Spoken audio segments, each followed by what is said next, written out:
Howdy SEO Moz fans, welcome to another edition of Whiteboard Friday. Today we're talking about preventing link-based penalties. So a lot of you have likely experienced the kind of thing that I'm talking about, whether you're a consultant or you're in-house, you're working in an agency, or you're just kind of tuning on your own site. You've seen this problem of the temptation to build, buy, borrow, beg, steal lots of links that are questionable in quality and value. And I want to share with you a quick story before we get started here. So the blog SEO Optimize wrote a great piece about an experience they had in building these types of links. So they started with a traffic graph of what had happened with their site. So they put the new site on the web, right? It's a relatively new site. And they were growing sort of slowly and steadily. The spikes were a little bit lower than the valleys every week. They're sort of growing and growing. And then they decide, you know what? Why don't we build 10,000 dodgy links? I love the British because they use much better. Hi everyone in London. They use much better language, right? So they go to these dodgy neighborhoods, maybe the East End, that's where it's dodgy, right? And they build some links. They built 10,000 of these links. That's a lot, right? I think I should put a whoa there. Let's put a whoa. So they build 10,000 dodgy links in this period, and what happens to their Google traffic? Shoots up, right? Skyrockets. Look at that. Insane growth. They in fact, more than 5x their Google traffic, at least according to the graph that I was looking at on their blog post. And you could see that it actually stayed like that for a few weeks, right? So Google clearly not catching these links. And I love the description that the blog post has. What he says is, just as I was beginning to worry that Google couldn't recognize this kind of crap, pow. Hey, look at it. Just drops down, and it dropped down to a level so low that it was below the prior level of traffic, and essentially all they were getting here is branded terms, right? So people literally searching for that website itself. They're not ranking for any of their old keywords, right? Now, these links aren't just not helping them, they're actively hurting them and preventing them from ranking, and it's been going on like that. So the moral of this story is, invest in low quality links, and temporarily, you may see some benefit, but for the long term, it can be quite harmful. You might be thinking to yourself, wait a minute, if this is the profile of how Google operates, couldn't I just build 10,000 dodgy links to all my competitors? Well, let's go back up in time and remember that this is a new site, right?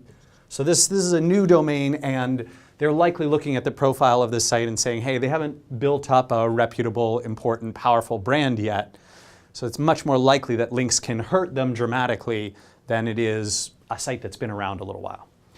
That being said, there's likely many of you, possibly some of you who've been watching this video, who have sites like this or have friends with sites like this, clients with sites like this.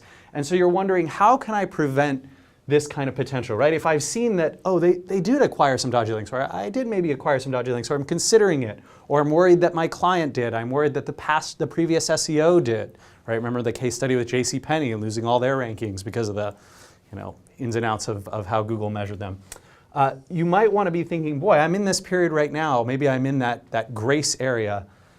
How can I prevent this from happening to me? So the first thing that I want to ask you to do is to ask yourself, why? Not why are you going to get penalized.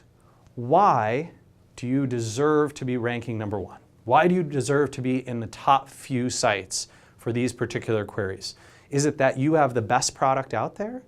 Do you have the most innovative UI, the most usable format for it? Do you have the highest quantity of information? Are your user reviews the best that they could be? Is it the fact that you have access to data that no one else has, right? There has to be a unique value proposition for any given business, and that includes a web-based business model.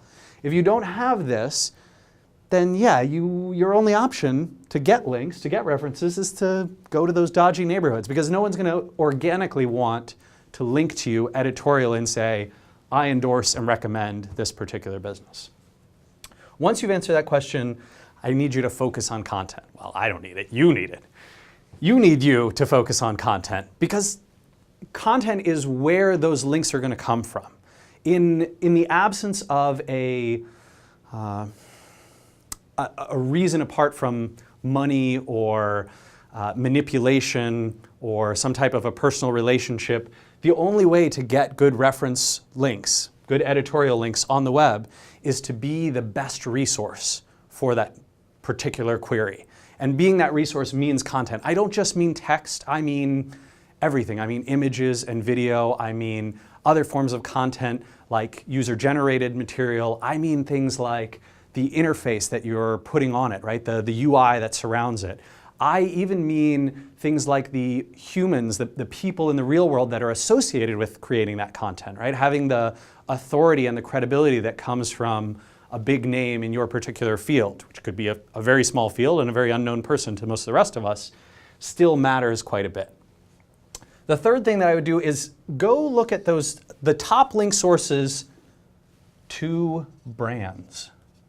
So where a lot of SEOs get into trouble is that you go and you look at the links that are pointing to the people who are ranking number 1, number 2, number 3, maybe top 10, and a lot of them might be in this neighborhood, right? They might be the type of people who have built links for the short term, and they're ranking in the short term, and Google's eventually going to catch up with them, which is why I encourage you to go find the brands, right? Those particular sites, pages that have built up authority not just in the search results through links, but in the equity that's built through mind share, through branding, through knowledge of that website. And those brands will often have references to them that come from very good places. If you look at their top links using Open Site Explorer, using something like the Link Intersect tool, if it's a local site, you could use Ontolo Whitespark's link finder, which I think is a great tool as well. Even doing searches like, if I do a search query, let's say that I see a brand like O'Neill who makes surfboards and surf equipment and that kind of stuff, right? So I might do a search like, where is O'Neill -site : O'Neill.com. And what I'm doing here when I'm searching Google like this is I say, show me all the places where this brand is mentioned that's not on their website. And that'll show you a bunch of places that are talking about that brand. And those types of mentions often lead to links, often lead to references, build that brand's equity, build that brand's awareness and knowledge. Those are probably really good places to get links. And then number 4, finally, and this one might even be a priority depending on how nervous you are that this is about to happen, you want to clear out the worst links. So this means digging into your link profile and identifying anything that looks especially manipulative. Sometimes those huge long lists of reciprocal link pages, right, where you're pointing to everybody else and they're all pointing to you, that might be a good thing to clear out. You might want to email your link partners and say, hey guys, sorry, but I think Google might really jump on us about this. I'm going to get rid of those. You might want to go and dig through any link brokers or buyers that either you've engaged with or the client previously engaged with, or who knows, whoever was working on the site before you engaged with, your evil alter ego Fight Club style, Tyler Durden worked on, guy gets up in the middle of the night, never know what he's going to do. Finding those links, clearing them out, getting rid of the ones that you can. Don't panic, right? Bad links aren't always going to hurt you, and everyone on the web has some bad links pointing to them, right? Scrapers, oh yeah, back in college I built some bad links, when it was late at night. That happens to everyone, it's okay. But if you can find the worst of those, you're going to prevent some of these penalties, and if you can find those really good ones, you build up that profile that protects yourself from some of this negative stuff. All right, everyone, I hope you've enjoyed this edition of Whiteboard Friday, and hope we'll see you again next week. Take care.